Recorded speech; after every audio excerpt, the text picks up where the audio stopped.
어디나 서재에 와주신 여러분, 어서와요. 반갑습니다.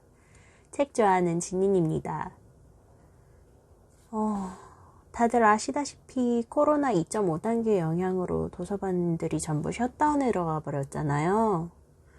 정말 코로나 때문에 우리 삶이 많이 팍팍해졌다는 걸 다시 한번 느껴요. 이런 상황에 우리 먼저 자기 자신부터 잘 챙겨봅시다. 마음 건강, 몸 건강 다 안녕하시기를 제가 진심으로 바라요. 그래서 오늘은 여러분의 마음을 어루만져 줄 만한 책을 선별해서 가져왔어요. 제가 최근에 읽었던 저희 집 책 중에 가장 인상적이고 아름다웠던 책을 소개하며 그 내용을 읽어드리는 시간을 갖고자 합니다.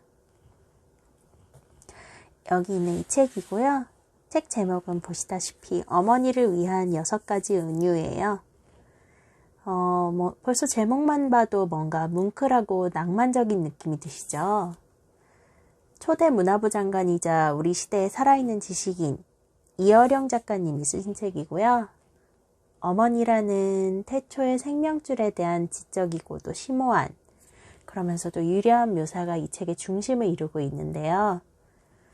동화 반복을 싫어하는 저조차 정말 아름답고 아름답다 이렇게 감탄할 수밖에 없게 만드는 훌륭한 책입니다. 도서출판 열림원에서 2010년 11월 8일에 초판이 발행되었어요. 표지 디자인을 보시면 이렇게 중세시대의 그림 같은 이런 진중한 느낌을 주는 이미지들이 들어가 있는데요. 이 책의 내용이 품고 있는 분위기를 잘 대표하는 그런 느낌을 줍니다. 제가 이 책을 읽어드리려고 하지만 읽어드린다 해도 전부 다 읽어드릴 수는 없는 일이기 때문에 앞부분에 읽어드릴 건데 마음에 감동이 되시는 분들은 구해서 읽어보시는 것도 좋을 것 같아요. 바로 갈 수 있는 구매처를 여기 아래 설명란에 링크 띄워놨으니까 클릭해서 보시기 편할 것 같습니다. 이제 바로 읽어드릴게요. 시적인 언어로 우아하게 글이 쓰였기 때문에 눈을 감고 들으셔도 좋으실 거예요. 네, 맨 처음부터 시작해 보도록 하겠습니다. 어머니를 위한 6가지 은유. 책. 나의 서재에는 수천 수만 권의 책이 꽂혀 있다. 그러나 언제나 나에게 있어 진짜 책은 딱 한 권이다. 이 한 권의 책, 원형의 책, 영원히 다 읽지 못하는 책. 그것이 나의 어머니이다. 그것은 비유로서의 책이 아니다. 실제로 활자가 찍히고 손에 들어 펴볼 수도 있고 읽고 나면 책꽂이에 꽂아둘 수도 있는 그런 책이다. 나는 글자를 알기 전에 먼저 책을 알았다. 어머니는 내가 잠들기 전 늘 머리맡에서 책을 읽고 계셨고 어느 책들은 소리내어 읽어주시기도 했다. 특히 감기에 걸려 신혈이 높아지는 그런 시간에 어머니는 소설책을 읽어주신다. 암구랑, 무쇠탈, 장발장, 그리고 이제는 이름조차 알 수 없는 이야기들을 나는 아련한 한약 냄새 속에서 들었다. 겨울에는 지붕 위를 지나가는 밤바람 소리를 들으며 여름에는 장맛비 소리를 들으며 나는 어머니의 하얀 손과 하얀 책의 세계를 방문한다. 어머니와 책의 세계는 꼭 의사가 주사를 놓고 버리고 간 상잣값과 같은 것이었다. 주사바늘은 늘 나를 두렵게 했지만 그 주사약에 앰플을 담았던 상자 속에 반짝이는 은박지나 흰 종이솜은 늘 포근하고 아름다웠다. 39도의 높은 신혈 속으로 용해에 들어가는 신비한 표현 문자들을 나는 지금도 기억한다. 그리고 상상력의 깊은 동굴 속에서 울려오는 신비한 모험의 울림소리를 듣는다. 조금 자라서 글자를 익히고 스스로 책을 읽게 되고 몽당 연필로 무엇인가 글을 쓰기 시작한 뒤에도 나에게는 언제나 어머니의 손에 들려있던 책 한 권이 있다. 어머니의 목소리가 담긴 근원적인 그 책 한 권이 나를 따라다닌다. 그 환상의 책은 60년 동안의 수만의 책이 되었고 그 목소리는 나에게 수십 권의 글을 쓰게 했다. 빈약할망정 내가 매일 퍼냈을 수 있는 상상력의 우물을 가지고 있다면, 그리고 내가 자음과 모음을 갈라내 그 무게와 빛을 식별할 줄 아는 언어의 저울을 가지고 있다면 그것은 오로지 어머니의 목소리로서의 책에서 비롯된 것이다. 어머니는 내 환상의 도서관이었으며 최초의 시요, 드라마였으며 끝나지 않는 길고 긴 이야기책이었다. 나들이. 어머니는 최초의 외출, 집을 떠나고 마을을 떠나고 그리고 고향을 떠나는 법을 가르쳐 주셨다. 그냥 떠나는 것이 아니라 돌아오는 것, 집으로 돌아오고 마을로 돌아오고 그리고 고향으로 돌아오는 법도 함께 가르쳐 주셨다. 그것이 한국말 가운데 가장 미묘하고 아름다운 나들이다. 나들이는 나가면서 동시에 들어오는 모순을 함께 싸버린 아름다운 한국말이다. 어머니는 나의 작은 손을 잡으신다. 그리고 보리밭 사이길과 산모롱이, 마찻길, 신장로, 이렇게 작은 길에서 점점 넓어지는 길로 나는 어머니를 따라서 나들이를 한다. 아버지가 서울에서 사오신 작은 가죽 구두를 신고 흙을 밟으면 이상한 소리가 난다. 그것은 새 가죽이 구겨지는 구두 소리가 아니라 눈부신 이 공간 속으로 들어가는 내 작은 심장의 고동 소리였는지도 모른다. 길가에 있는 뱀풀을 처음 본 것도, 땅개비가 뛰는 것도, 하늘에 높이 떠서 원을 그리는 솔개도 모두 어머니의 등 너머로 본 풍경들이다. 나들이를 하실 때의 어머니의 몸에서는 레몬 빠빠야나 바카분 냄새가 났다. 이 나들이의 절정은 10리쯤 떨어진 외갓집을 찾아갈 때이다. 그곳으로 가려면 장승이 서 있는 선앙당 고개를 넘어야 한다. 여기가 바로 나의 에세이 흙 속의 저 바람 속에의 마지막 장에 나오는 바로 그 선앙당 고개이다. 설화산 뒤편의 이 작은 분지에는 유난히 대추나무와 감나무가 많았고 그 나무가 우거진 곳에 외가가 있었다. 긴 돌담을 돌아 소슬대문과 십장생도가 그려진 어머니의 장롱속 같은 안채로 들어가면 정말 믿기지 않도록 늙으신 외할머니가 살고 계셨다. 미숫가루라도 외가에서 먹는 것은 집의 것과는 다른 맛이 난다. 사랑채로 가는 일각대문 너머로는 인기척이 없는 남새밭이 있었다. 한 구석 빈터에는 양 모양을 조각한 이상한 성물들이 모여 있었다. 벽장이나 벽지의 무늬도 다 달랐다. 어머니가 원주 원씨이고 외할머니는 덕수이 씨라는 것. 어머니의 어머니가 외할머니라는 것. 그리고 여자들의 성은 서로 다르다는 것을 알게 된 것도 이 나들이에서 배운 것들이다. 외갓집은 공간만이 아니라 그 시간도 달랐다. 벽시계는 모양도 시간마다 치는 종소리도 우리 집 시계와는 달랐다. 종소리는 깊은 우물물 속에서 들려오는 것 같은 소리를 냈고 문자판에는 알 수 없는 글자들과 12간지의 동물들이 그려져 있었다. 어머니의 어머니가 살고 계시는 이 외갓집 시간은 기와골의 이끼처럼 훨씬 오래된 시간이 있었다. 이곳에 오면 어머니도 나처럼 작은 신발을 신은 아이가 되는 것 같았다. 외갓집을 떠날 때가 되면 어머니와 할머니는 서로 우신다. 외할머니는 긴 돌담을 돌아 우리가 선앙당 고개를 넘어갈 때까지 서 계시고 뒤돌아다 보기만 하면 빨리 가라고 손짓을 하신다. 늦은 날에는 집에 돌아가기도 전에 별들이 나오고 이 나들이로 나의 장단지에는 조금 알이 배고 키는 한 치가 더 큰 것 같은 생각이 든다.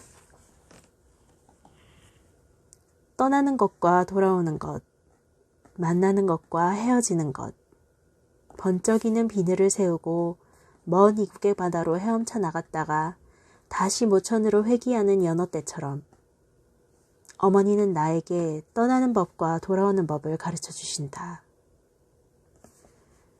이제는 돌담도 다 무너지고 감나무도 잘리고 아무도 아는 사람이 살지 않는 빈 마당뿐인 외갓집인데도 나는 지금도 가족 소리가 나는 작은 구두를 신고 어머니를 따라 이따금 외갓집 나들이를 한다. 뒤주. 바깥 하늘이 눈부시게 개일 때일수록 대청마루는 어둡다.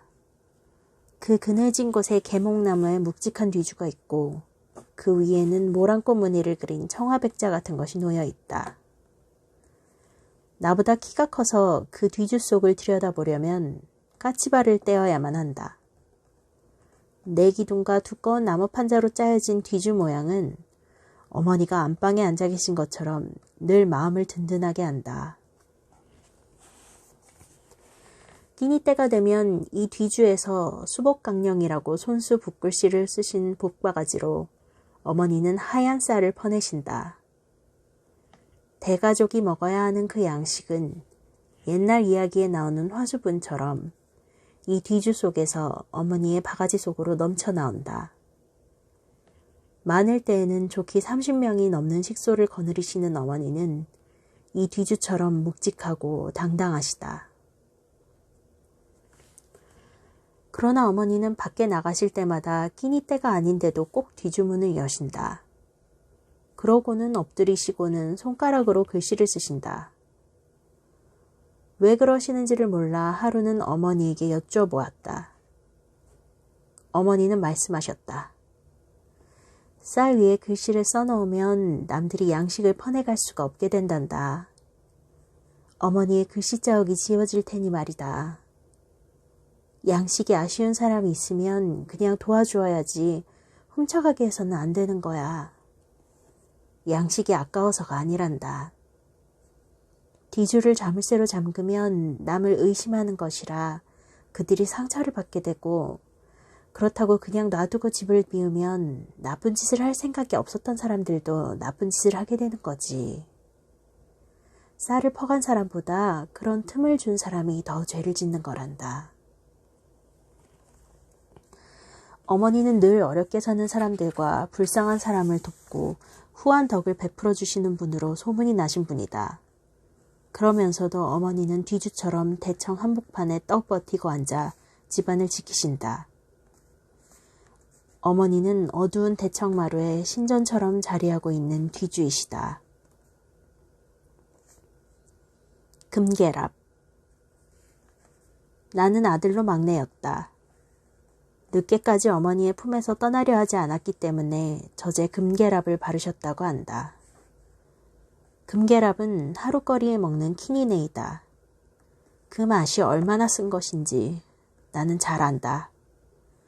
우리가 성장한다는 것은 어머니의 몸으로부터 조금씩 떨어져 나가는 의식이기도 한 것이다. 그것이 나에게는 금계랍의 맛일 것이다. 태어나는 순간부터 우리는 그 아픔을 겪어야 한다. 모태로부터 태어나는 순간 어머니와 연결된 그 탯줄을 끊어주지 않으면 안 된다. 어머니의 가슴에서 떨어져야 하는 이유도 마찬가지다. 어머니는 자식을 위해서 금계랍의 맛을 맛보게 한다. 어머니의 사랑은 이런 고통을 자진해서 받아들인다는 데 있다. 2살 더 어린 원영과 나는 많이 싸웠었다. 어머니는 어느 날 우리가 몹시 싸우는 것을 보시고 끝내 회초리를 드셨다. 처음으로 호den매를 맞게 된 것이다. 우리 형제는 묵묵히 그 자리에 서서 매를 맞고 있었다. 그러나 어머니는 때리다 마시고 이렇게 소리치셨다. 이 바보들아! 너희들은 남의 애들처럼 그래 도망칠 줄도 모르니? 이 말에 우리는 용기를 얻어 바깥으로 도망친다. 어머니는 우리를 매질하시면서도 마음이 아프셨던 것이다. 어서 도망치기를 속으로 원하셨던 것이다. 내가 금계랍의 쓴맛을 빨고 있을 때 어머니는 그보다 몇 배나 더 쓴맛을 맛보고 계셨던 것이다. 어떤 달콤한 과자보다도 금계랍 맛은 지금도 어머니의 추억으로 내 입안에 남아있다. 쓴 약이 오래간다더니. 귤. 수술을 받기 위해서 어머니는 서울로 가셨다. 이른바 대동아 전쟁이 한창 고비였던 때라 마취제도 변변이 없는 가운데 수술을 받으셨다고 한다. 그런 경황에서도 어머니는 나에게 예쁜 필통과 귤을 보내주셨다.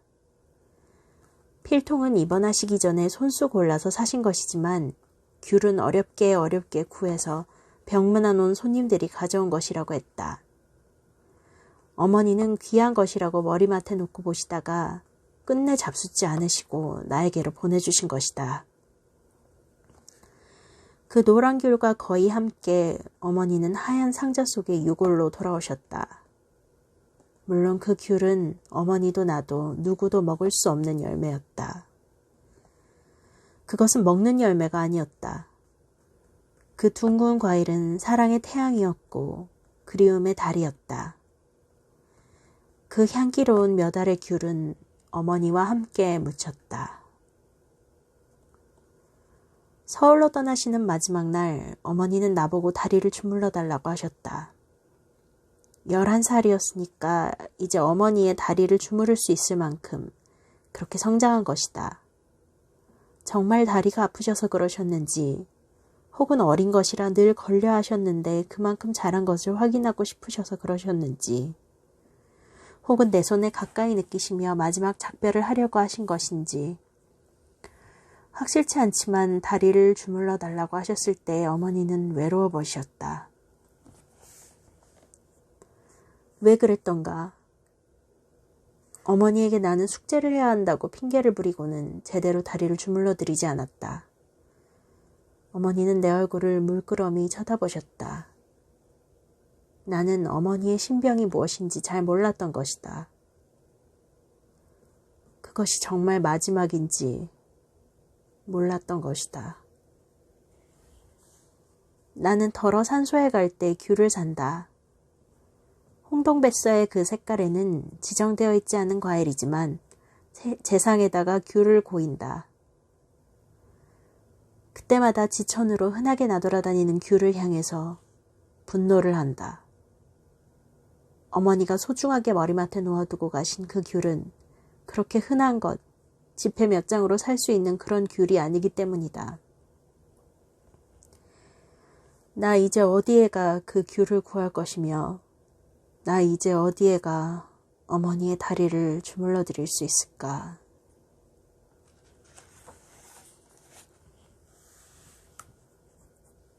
바다.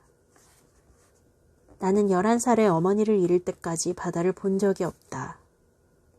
그 책이나 사진에서 본 바다 말고는 하얀 모래밭, 소금기가 있는 해풍, 해안의 바위와 파도, 그리고 무엇보다도 무한히 퍼진 푸른 수평선을 몸으로 체험해 본 적이 없다. 그런데 분명히 내가 보기 전에 나에게는 하나의 바다가 있었다. 그것이 바로 어머니이시다. 한자의 바다 해에는 어머니의 모자가 들어있다. 그리고 바다를 가리키는 불란서 말의 매호는 어머니를 뜻하는 매와 똑같다. 그래서 불란서에는 어머니 속에 바다가 있고 중국에는 바닷속에 어머니가 있다는 말이 생겨나기도 했다. 바다는 넓고 깊다. 어머니의 무한한 사랑과 그 은혜는 바다 같다. 그리고 인류의 생명은 바다에서 탄생했다. 바다는 생명의 시원이며 최초의 인류를 잉태한 양수이다. 그러므로 누구에게 있어서나 생명의 발원이 된 모태는 최초의 바다인 셈이다. 그러나 그만한 이유로 그리고 그러한 관념적인 풀이로 내가 바다를 보기 전에 이미 바다를 보았다고 말하는 것은 아니다. 내가 말하는 어머니와 바다의 그 동질성은 보다 감각적인 것이고 구체적인 것이다. 바다는 늘 나에게 있어 살아있는 죽음으로 다가온다. 바다는 살아있는 어떤 것보다 생명력에 가득 차 있다. 어떤 짐승이 저렇게 강렬하게 숨 쉴 수 있고 소리칠 수 있고 쉴 사이 없이 생동할 수 있겠는가? 어떤 풀, 어떤 나무가 저렇게 늘 푸른 빛으로 번지고 뻗쳐서 이 지상을 덮을 수 있을 것인가? 그러나 바다의 생명체는 가상현실일 뿐 실제로 살아있는 것은 아니다. 바다의 표면은 끝없이 변화하지만 결코 살아있는 꽃처럼 꺾을 수는 없다. 파도는 말보다 힘차게 뛰지만 그리고 그 부력으로 우리를 그 잔등이에 태울 수도 있지만 그 푸른 말갈기를 손으로 잡을 수는 없다. 슬프게도 바다에는 육체가 없기 때문이다. 그래서 영원하면서도 공허한 그 바다는 육체가 아니라 영혼이라고 불러야 옳을 것이다. 살아있는 것 같으면서도 죽어있는 것, 꽉 차 있으면서 텅 비어있는 것. 이것이 바다의 역설이다. 돌아가신 어머니, 그러나 늘 내 눈앞에서 생생하게 살아 움직이시는 어머니, 살아있는 어떤 사람보다도 가깝게 계신 어머니, 기쁠 때 제일 먼저 달려가 자랑하는 어머니, 슬플 때 고통스러울 때 아직도 응석을 부릴 수 있는 어머니, 그러나 언제나 발을 디디고 서 있는 이 딱딱한 흙의 저편 쪽 밖에서만 존재하고 있는 어머니, 이 현존하는 거대한 부재, 그 바다가 바로 나에게 있어서의 어머니인 것이다. 나는 오늘도 이 갈증의 바다 앞에 서 있다. 자, 네.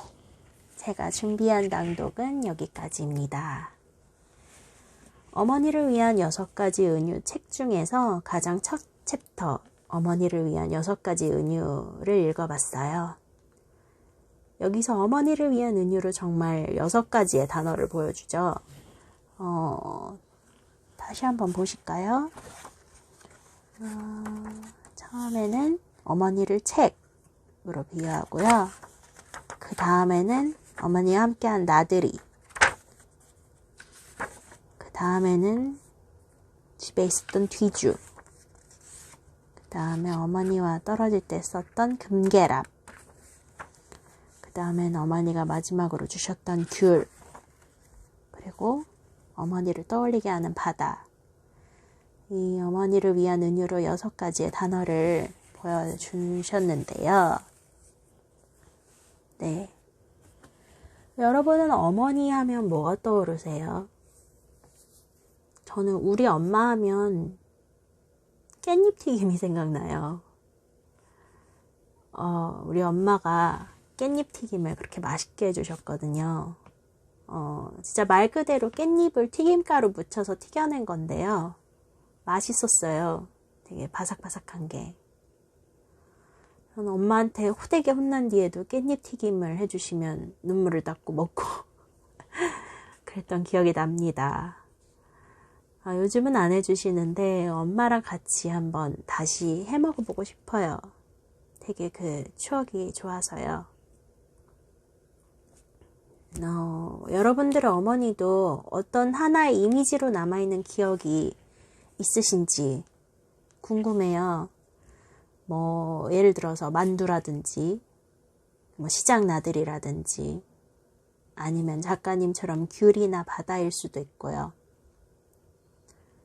어떤 이미지가 되었든 간에 제가 여러분들이 건강하시기를 바라는 만큼 또 여러분의 어머님들께서 안녕하시기를 두 손 모아서 기도합니다. 자, 그러면 다음 방송도 기대해 주시고요. 여러분, 네모 화면만큼 책 네모도 많이 사랑해 주세요. 감사합니다. 안녕.